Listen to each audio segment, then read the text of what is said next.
Hi everyone, Jem here. Welcome to the Colour Cave, where we like to play with art stuff. Today's drawing was inspired in part by a prompt that I saw quite some time ago, and although the idea of that initial prompt didn't really appeal to me, I do have a little bit of a soft spot for zombies. That sounds weird, doesn't it? Anyway, so I decided that that is what I was going to draw today, and in addition to that, most of you know by now that pencil is my medium of choice, and it doesn't matter whether it's for sketching or colouring, pencils are my thing. So just to mix things up a bit, I decided to go ahead and colour him in with Copic markers. I do have quite a large selection of markers now. You can see them over there somewhere behind me, and I've got a bit of a guilt trip. I just feel as if I'm not spending enough time with my markers and they're sort of languishing in the box over there, especially when alcohol markers are quite expensive. So I just decided today that our little zombie friend was going to get all inked up with some alcohol, and we'll make him look, well, as pretty as you can look for a zombie. So I'm just going to grab everything and you guys can come and follow along with what I'm doing and we can get going.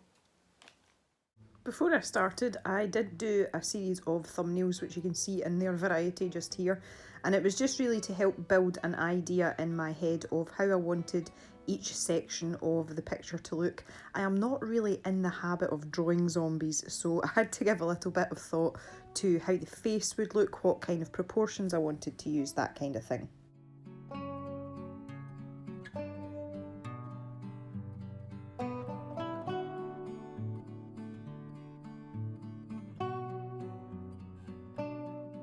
After that initial very loose, rough framework that I'd put down, I just went back in and put in a few more sketch lines. You can see here that I am trying to place his eyes and define his jaw a little bit as well.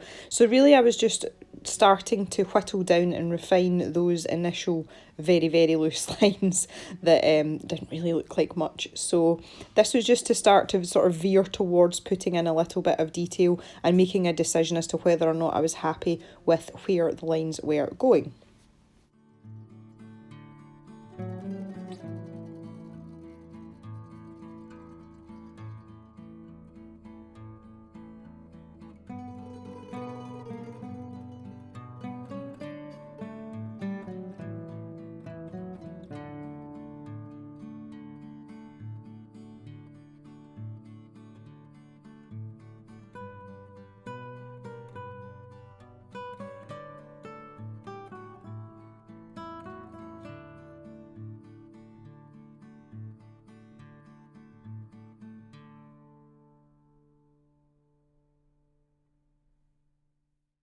I seem to be a bit of a commitment phobe when it comes to sketching.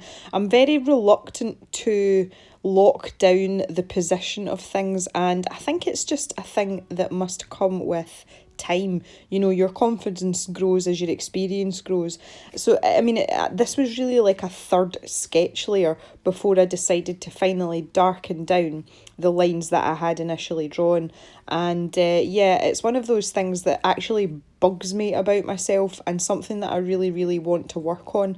And I think it's just because I'm frightened that I'm not going to get it right first time. And a lot of the time I still feel that I'm not getting it right first time. Now I know every artist uses sketch layers and, you know, and goes in and changes things and moves things around, but I'm just, even when I get to the point where I feel like I can't do any more with a drawing, I still seem to want to go back and just not commit to saying, right, that is where that line is going, this is how it's going to look, let's get on with it. So I think by doing more and more sketches like this, particularly filming them for YouTube, I think it's actually something that's going to be quite helpful for me in terms of having a bit of trust in myself and sometimes just going for it.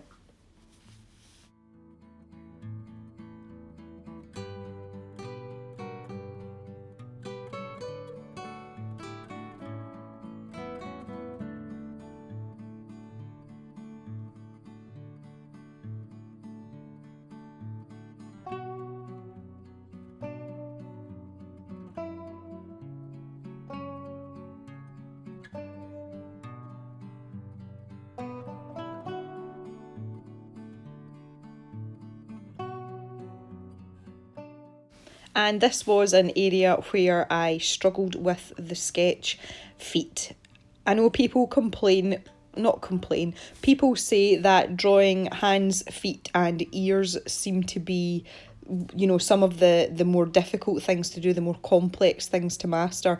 And I did feel like I had a fair bit of leeway just on the fact that, you know, this is more of a cartoon style drawing rather than being realistic. And you do have a bit more leeway with proportions and things as well.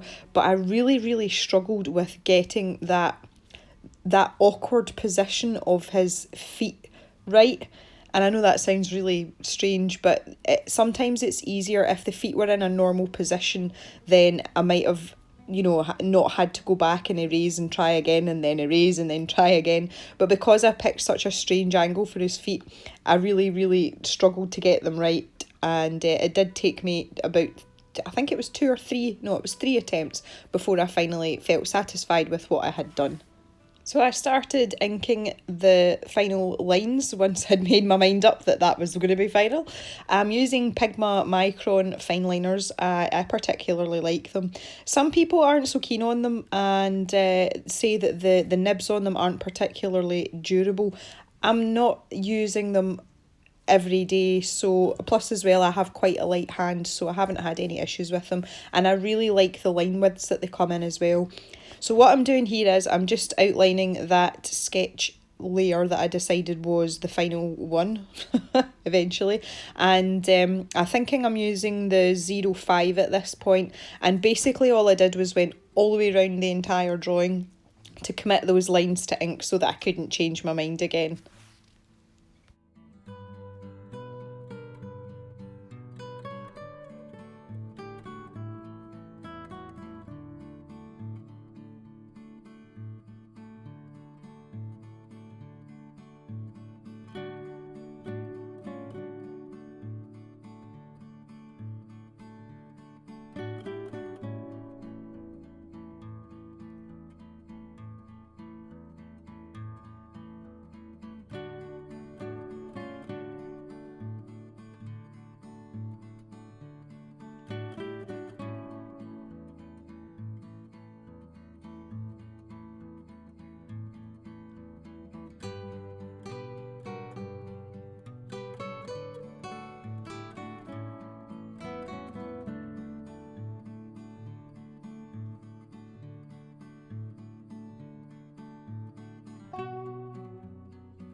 Isn't he a handsome fellow?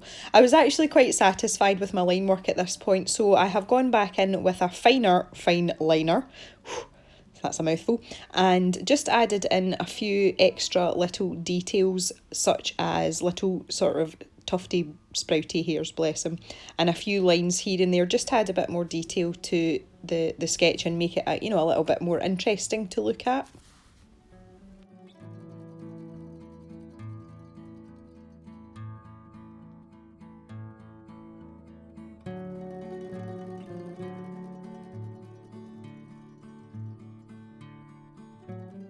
After finishing the line work and stepping back and looking at the picture, I wasn't happy because it did look quite lopsided and unbalanced. So it was at that juncture I decided to add in a creepy tree just to sort of frame our zombie friend and, you know, just make him look a little bit more balanced. That is entirely my fault. My positioning on the page was completely off, and this was my way of remedying the situation. I also wasn't going to draw a background in, just for the simple fact that I am not confident with Copic markers, and I'm definitely not at the stage where I'm ready to tackle a background in marker. So I figured this would be a better way, just so that my zombie wasn't kind of on his own in the middle of the page.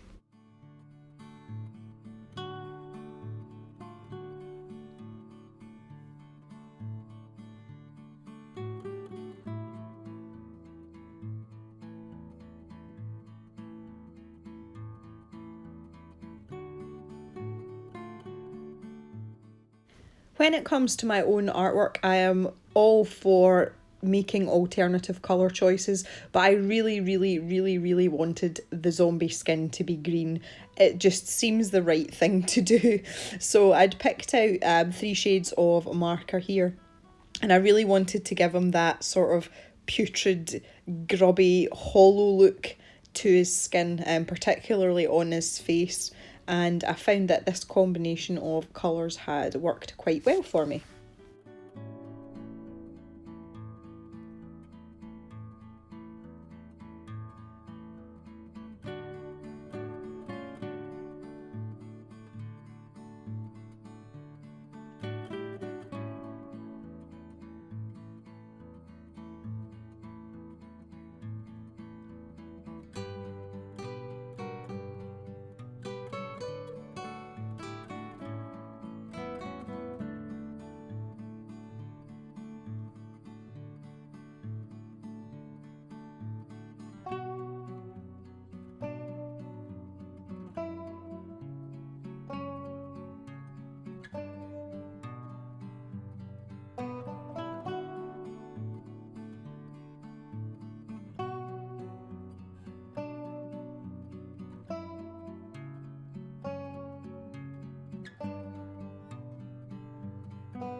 I kind of struggled for room on his arms in terms of getting a bit of shading in, and it was at this juncture as well that I realised that the angle above his elbow was completely off with the shape of his shirt. Now let me tell you, that absolutely peed me off no end. I don't know how I didn't notice it, but it's just made the shoulder look really out of place. Either that or his arms, you know, out its socket up in there somewhere. So I was pretty annoyed about that. However, I was more concerned at this stage about getting the feet right, because we're back to the feet, and colouring them was a lot easier than drawing them.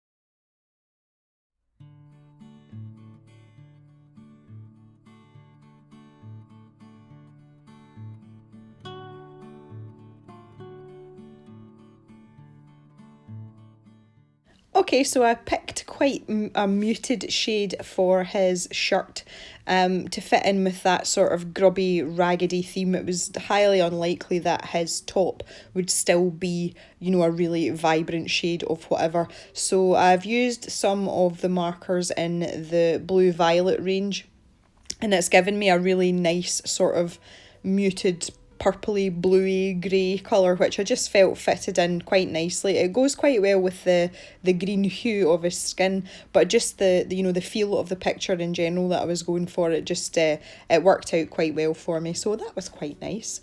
I did swither about the shading, because one of the things I didn't do when I was planning this picture, and it's something again that I should really know better by now. I know I'm not an experienced artist, but you know, I should be learning as I go. I didn't establish a light source, so that kind of threw me a little bit when it came to colouring in the zombie and deciding, particularly with the shading on his shirt, because I didn't really know you know, where I should be putting the shadow and that kind of thing.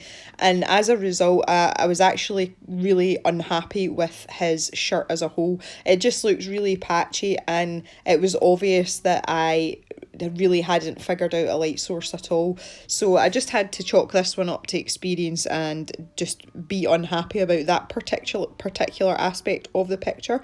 Lesson learned for next time, I suppose.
So by the time I got to the trousers, I decided to damn well establish a light source just to make life a bit easier for me. And having looked at the work that I did on his face, it would seem that there is a light shining from the left hand side more than the right because I've put the shading under his chin.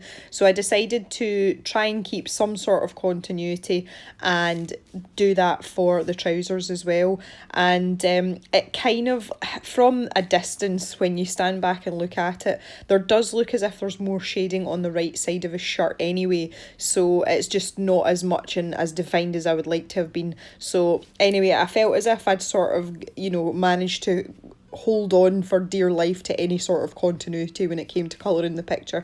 But the trousers went a lot better than the top did, and I really liked the rich brown tones just as a bit of difference from that really sort of muted cold colour that I used for the shirt. So I think it balanced out quite nicely, and also it's a nice sort of traditional set of colours for a pair of trousers. Kind of reminds me of my maths teacher's corduroy trousers many moons ago.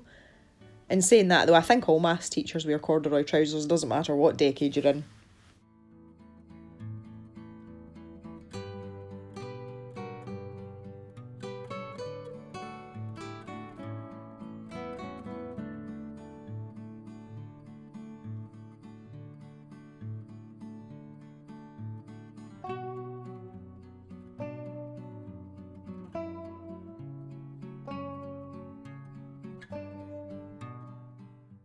In the interests of continuity, I used the 3 shades of brown that I used in his corduroy trousers to do the trunk and the branches of the spooky tree. And all I did was I took each colour in turn and just sort of swished some random lines about. And I deliberately let the alcohol dry before I went in with the next colour. And that's to deliberately give it that sort of streaky finish, that sort of texture, which is a little bit more reminiscent of wood rather than colouring it as a smooth object. So that was really easy to do. I mean, there's nothing complicated about it, and I just kept switching back and forth between the 3 markers until I had filled all of the space.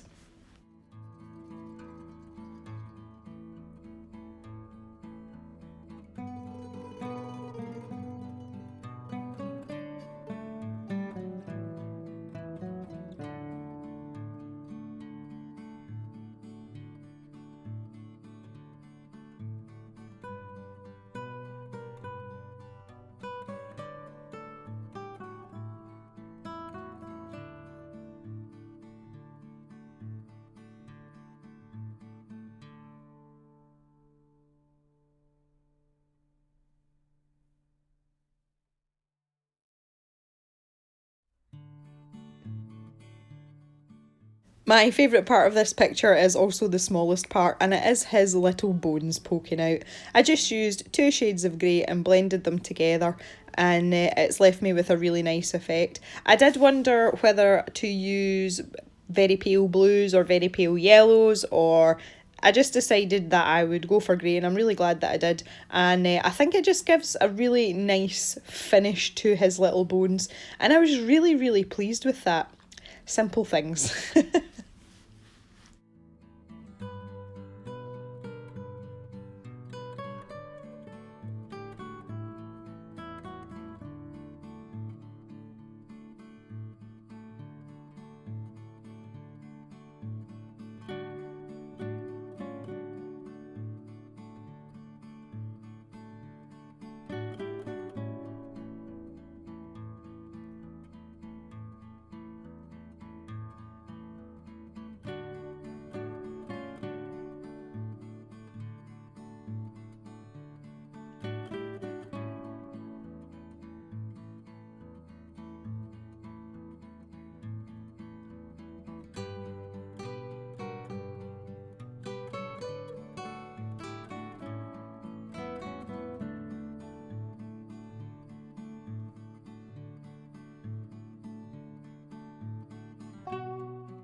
Yeah, so I'm kind of regretting the shadow. I wanted to put something under his feet to ground him, but I think that the shade of grey that I've used is far too dark, and I wasn't clever enough with the placement of my shadow, so I really wish I hadn't done that. However, another lesson learned. Try and do something next time and see what works. I also decided to pick out this green because it kind of went with the skin and it wasn't going to intrude on the rest of the picture, and I actually found out the marker was really dry, so that was a bit disappointing. I'm just adding a couple of wee highlights and things around his eyes and his teeth at that point, and then I went back in with a fine liner to go round my tree. I used quite a thick one because I just felt as if it wasn't, you know, part of the picture, so to speak. So I went round the outline with the 08 Pigma Micron, and then I took the 05 and went back in and just put in some wood grain type lines and knots and things just to add a bit of interest to the tree.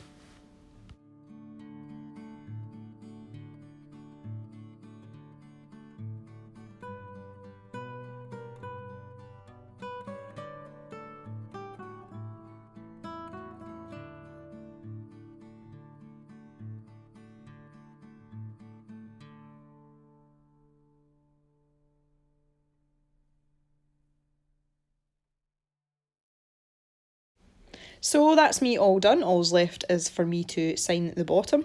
Overall, I am quite happy with the picture and the way it turned out, bar a few lessons learned along the way, but that is no bad thing, and that just lets me improve for next time, so happy camper. If you like this picture and like the video, it would be really great if you could give us a thumbs up. That would be marvellous. And if there is anything you would like to draw or you have any suggestions, please leave me a comment in the box below. I'm always open to feedback and suggestions of anything that anyone wants to give me.